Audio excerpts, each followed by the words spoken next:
I won't share personal information with a fake mother. An unbelievable line escaped my son's wife's lips, leaving me speechless. Even when I asked, "Won't you regret this?" she replied mockingly, "No way." Well, there's nothing I can do. I'm not a weak woman who cowers at words. You've crossed the line, and you shouldn't have, I retorted firmly. My name is Maria, and I'm about to turn 60. I lost my husband and raised 2 children with all my might. Fortunately, my lifelong love for Japanese culture led me to pursue calligraphy. Becoming a licensed instructor in Japan allowed me to support my family with my beloved art. Life is unpredictable, so the three of us lived in a modest apartment, practiced frugal living, and saved money every month. My oldest son, Simon, was an easy child when young, but as he grew older, I noticed his emotional fragility. Unlike her brother, my daughter Liddy grew into a spirited, lively girl. She worked diligently, earned her tuition through part-time jobs, graduated from college, landed her dream job, and works enthusiastically. Simon, at 35, remained indecisive and unmarried. I refrained from pressuring him about marriage, understanding that being single is not uncommon these days and not necessarily a route to unhappiness. Then Simon brought home his girlfriend. My daughter and I were curious about her, but were taken aback. She was not at all what we expected. Of course, judgments shouldn't be based on appearances, but Gloriana appeared much larger than Simon's slender 132-pound frame. Before Simon could introduce her, Gloriana boldly declared, "He kept saying he wanted me to meet his mom, so here I am." Usually one would be nervous meeting their partner's parents, but Gloriana remained unfazed. It's common courtesy to address parents respectfully, even if you usually use nicknames.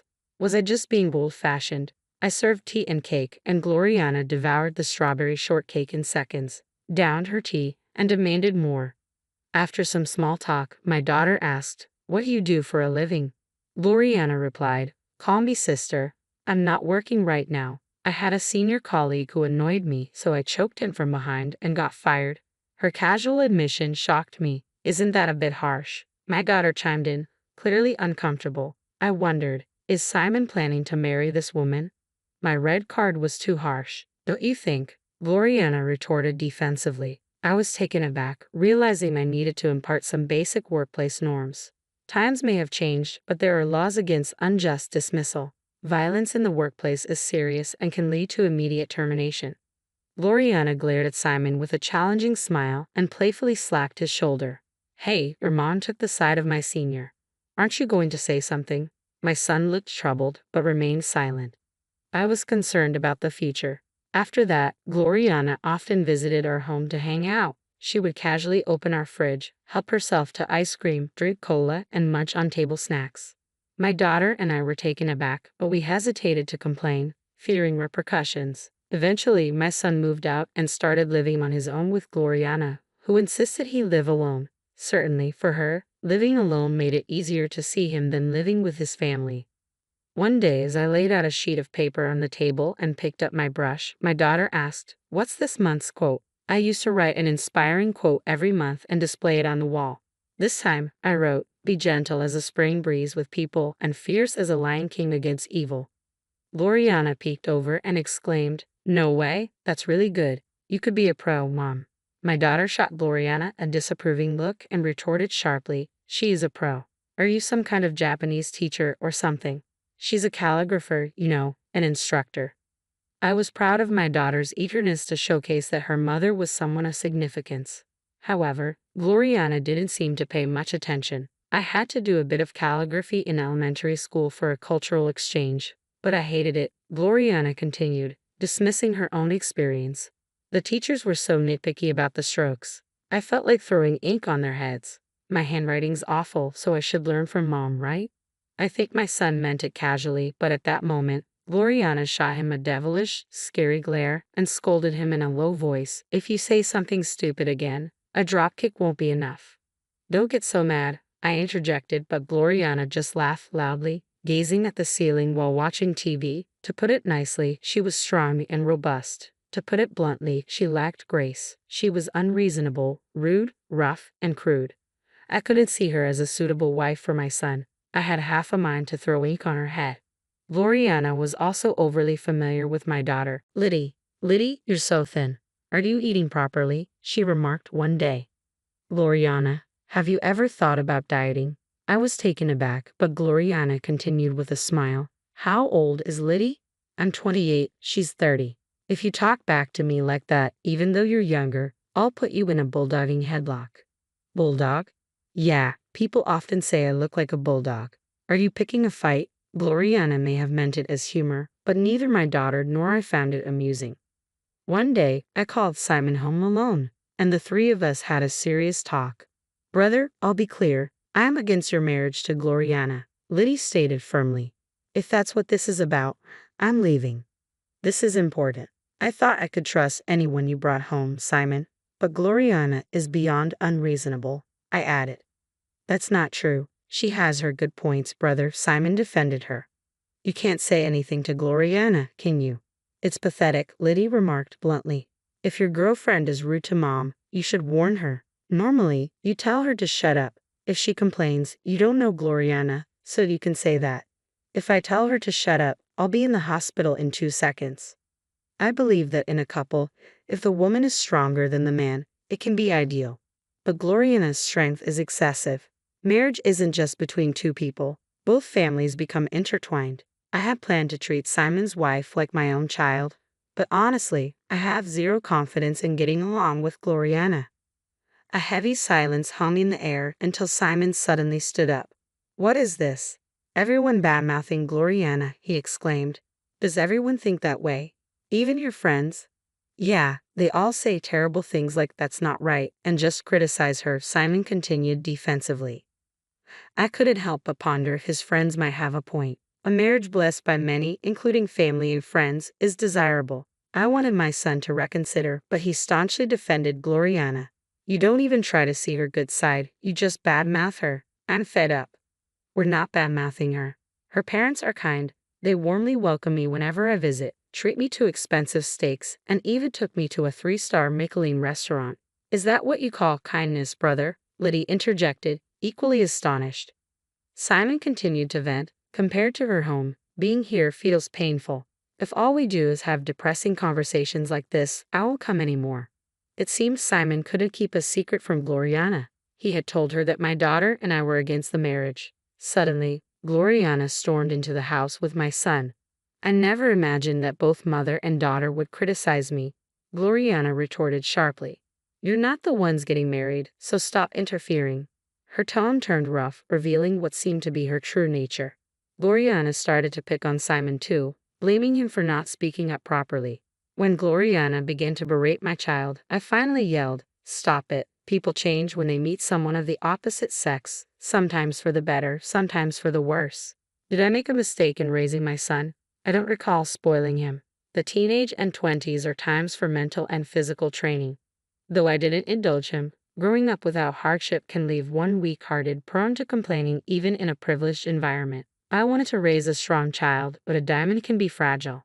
Gloriana complained to Liddy and me unilaterally and left Simon behind. When Liddy started blaming Simon, he lost his temper. "A guy who takes his mother's side when his mother and girlfriend fight is the worst, isn't he?" Liddy remarked. "That's not true. You don't care how I feel," Simon protested, caught in the middle. "Enough already." Simon left, and we didn't see him for a while. Then one day, something unexpected happened. A postcard arrived in the mailbox. It was printed with "We got married," and there was a photo of Simon and Gloriana smiling arm in arm. I realized they must have had a private ceremony and decided to send a congratulatory card. As a parent, I noticed the postcard strangely didn't include their new address. When I called my son Simon, I learned they hadn't simply held a private ceremony. "We had a grand wedding," Simon told me, "with Gloriana's parents, relatives, friends, my friends, and colleagues." Weakness overtook me, and my knees trembled. "Do you realize what you've done?" I asked, trying to hold back my emotions. "If you're going to lecture me, I'll hang up," Simon warned. "But I'll tell you, we held the ceremony without inviting any relatives from the groom's side." I couldn't help but picture my relatives and feel a deep sadness. "I can't explain why we didn't invite them to Simon's wedding," I admitted. "And now, I can't face them anymore." Did Gloriana's parents object, thinking it was too much? I questioned, frustrated with the situation. An unreasonable child from unreasonable parents. Something inside me began to crumble. Then Gloriana grabbed the phone. Put your hand on your chest and think hard about why you weren't invited to the wedding, she instructed. But I'll accept the card. I want to bring wedding and moving gifts to your new home. Please tell me the address. Then, unexpectedly, an unbelievable line came from Gloriana's mouth. I won't give personal information to a fake mother. I was left speechless, my mind reeling.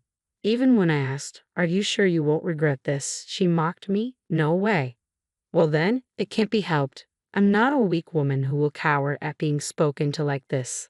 Put my son on. If you're going to lecture, forget it. Put my son on now, I demanded loudly. Gloriana yelled back.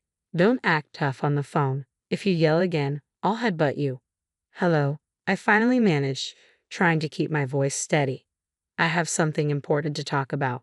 Please come home. I don't want to hear anything depressing. I'm here to give you a congratulatory card, I said to my son, feeling a deep sense of pity. Simon might get upset and leave if he has to face Liddy's rapid-fire words, I thought to myself, deciding to talk to him alone. I wanted Simon and Liddy to grow into strong-minded people, so I didn't indulge them or allow selfishness during their teenage and 20s, I explained. Enough with the old stories. Where's the gift? Simon interjected eagerly, changing the subject to money. Since your father worked hard, I managed to save most of the money I earned from calligraphy. Simon's eyes lit up as the conversation turned to money. I lived frugally and saved, planning to surprise you with a substantial sum when you got married, I continued. Simon's smile widened and he leaned forward. I saved $100,000 for you. My son's eyes widened in surprise. $100,000, he exclaimed with joy. But you did something unthinkable by holding a wedding without informing your real mother. In my view, that's something that should never happen, I said firmly.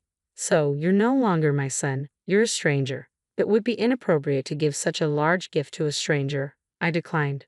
My son stood frozen, mouth open in shock for a few seconds, then burst into tears.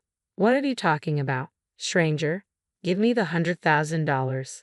My only child is my daughter, Liddy. Please leave, I said firmly, trying to hold back my emotions.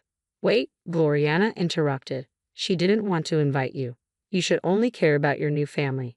My firm tone and cold attitude left Simon flustered. The conversation is over. Please leave. Stop talking like that. Are you saying you're cutting ties between parent and child? Simon cried out in desperation. Holding a wedding without telling me means you've already cut those ties, doesn't it? No, no, no, I pleaded. No matter what, my husband said I wouldn't forgive him. It's always been like this. You always favored her. Simon ran out of the house in tears, screaming as I had feared. I moved from the apartment to a newly built house and enjoyed a peaceful life with Liddy, free from stress. However, one day when I returned from shopping, Simon was standing in front of the house. I'm surprised. Moving to such a nice house. It looks solid and earthquake resistant, he remarked casually. Did you follow me? I asked, taken aback. Please stop with the formalities. Give me the $100,000. It's not fair to favor only your sister, Simon demanded. I have nothing to say to a stranger like you. Please leave, I replied firmly. At that moment, Liddy arrived home. Brother, you brought this upon yourself. Reflect on it a little, not that I'll forgive you even if you do, she added coldly. You plan to take $200,000, including my share? You're 35 and still expecting money from your parents. Don't you get it? Liddy's words were harsh. I intervened, fearing Simon might explode. You chose this path. You chose your wife over your mother and sister.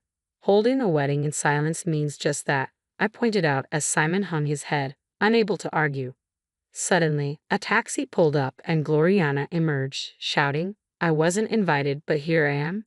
I thought you were being manipulated by your toxic mother and sister, Gloriana accused, approaching Liddy and me like a machine gun. Moving without telling your family, that's unbelievable. Family. I turned to face Gloriana and Simon again. Who's talking about whose family? I asked, raising an eyebrow. Oh, now you're going there, Gloriana replied dramatically, turning as if addressing a crowd. You're talking to the wall, not me. You've watched too many movies, but I don't mind that kind of timing. You said it, you called me a fake mother, I retorted. So I have no intention of giving wedding or moving gifts to a fake son and a fake daughter. If you nitpick, I'll counter with a neck chop before a dragon screw, Gloriana threatened. Unable to hold back, I yelled, speak seriously when discussing important matters. I warned you about yelling, or are you less intelligent than a crow? Gloriana shot back. I'll call the police, I declared. The mention of the police seemed to unsettle Gloriana, but she persisted nonetheless. We'll take the $100,000. With that, Simon and Gloriana left. I was disappointed, not by their desire for the money, but by their lack of concern for family ties. In dramas, mothers often give in to emotion and hand over money to their children, but that would never benefit my son. If one strays from the right path, family should help. But if the entitled mindset isn't corrected, the same mistakes will be repeated. I was resolved not to give them a single dollar. I aimed to treat good citizens with the gentleness and freshness of a spring breeze, but against evil, a spring breeze won't protect those dear to me from enemies. I must face them like a lion. My policy is to respond sincerely to sincere people, but to respond with strength to arrogant ones. The boomerang effect is scary. Given her attitude, Gloriana may have hurt many people in her life. Simon informed me that Gloriana's parents seemed to be on the brink of divorce, but he added, it's none of our business. Gloriana's father, who seems to be my age, had an affair with a woman 20 years younger, a female employee with whom he had an inappropriate relationship for years. It seems his wife found out. During a marital fight, Gloriana and her father argued, and he ended up in the hospital after she struck him. I was surprised. Simon's previous words were not a metaphor. She really did hit him. One night, Simon came crying to me. Please, I apologize for everything so far. Please help me. Despite it being night, Simon raised his voice. Family helps each other when in trouble, right? Your voice is loud. It's a nuisance to the neighbors, I reminded him. Sure enough, a neighbor was looking out the window. Reluctantly, I let Simon in. Simon continued, Gloriana and my father were arguing, and when my father slapped Gloriana, she unbelievably countered with a German suplex. A German? You wouldn't think Gloriana could do such a vivid bridge with that body, I remarked, surprised. Liddy slammed the table angrily. Speak seriously when you're asking for something serious. I'm not joking. I could see Simon was flustered. I don't know much about wrestling, so I don't know what a German suplex is, but I understood that Simon was confused. With his head in his hands, Simon spoke softly. My father hit the back of his head and is now hospitalized. He's lying about falling down the stairs, but the doctor should be informed. This is an assault case. I considered the situation carefully. If your father can't work, our finances will be tight. Neither your mother nor Gloriana work, and my meager salary can't support us. Then you must get Gloriana to work quickly, I advised, though I worried if any company would hire her. Despite the sarcasm towards Gloriana, Simon didn't get angry. Instead, he bowed his head. Mom, I don't need $100,000. Just give me $10,000, please, Simon pleaded. It's impossible, I answered without hesitation. Understood. I'll bring Gloriana, and she'll apologize, Simon insisted. That won't happen. I'll make her apologize, I replied, feeling my parental instincts wavering. The next day, Simon returned with Gloriana. Gloriana, with an air of solemnity, lowered her head and said, Please forgive my rudeness until now. Lies, did you think you were being rude for a moment? Liddy retorted. Gloriana glared at her briefly before hanging her head again, pleading, Please help our family, I beg you. I refuse, I answered firmly, watching Simon's face pale. Mom, Simon started, but before Gloriana could kneel, I interjected, It's useless to grovel on the floor. Ignoring Gloriana's humiliated tremor, I continued, When dealing with someone who's lived for 60 years, it's important not to underestimate them, without knowing the hardships they've faced. Gloriana looked up at me, and I smiled wryly. Did I seem like just a gentle calligraphy teacher to you? Even if you claim to be a mafia woman, I will be intimidated. A mafia woman? What a lack of imagination, I remarked. It's not about that. I'm patient, but once I decide not to forgive, I can be utterly cold-hearted. Understand? Isn't family supposed to help each other in times of trouble? Liddy added, her disbelief evident. Gloriana, you've crossed the line. You shouldn't have.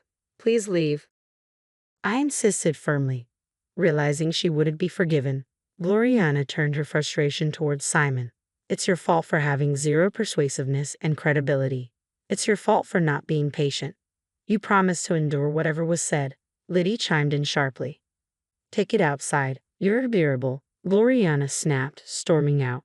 Cold-hearted sister, you should have given her a pile driver on the concrete, not on the carpet. Feeling threatened, Simon ran after Gloriana, and I didn't stop them. Despite hearing my son's screams from outside, I ignored them. Eventually, Simon divorced Gloriana, and Gloriana's parents also divorced, a family torn apart. My heart ached. If I laughed at others' tragedies, I wouldn't escape the boomerang effect. Simon visited the house again, but I spoke to him at the entrance and didn't let him in. This is hard to say, but can I live here with you? Simon asked. It's impossible, I responded immediately, knowing that indulging him now would be meaningless. After that, I heard nothing from Simon. Days passed like a storm, but now both Liddy and I enjoyed clear skies every day. One day, Liddy mentioned she would bring her current boyfriend over. I felt a pang of anxiety. If her boyfriend turned out to be another rude and unreasonable man, I would feel it was fate. However, the young man my daughter brought was sensible and decent, and I breathed a sigh of relief.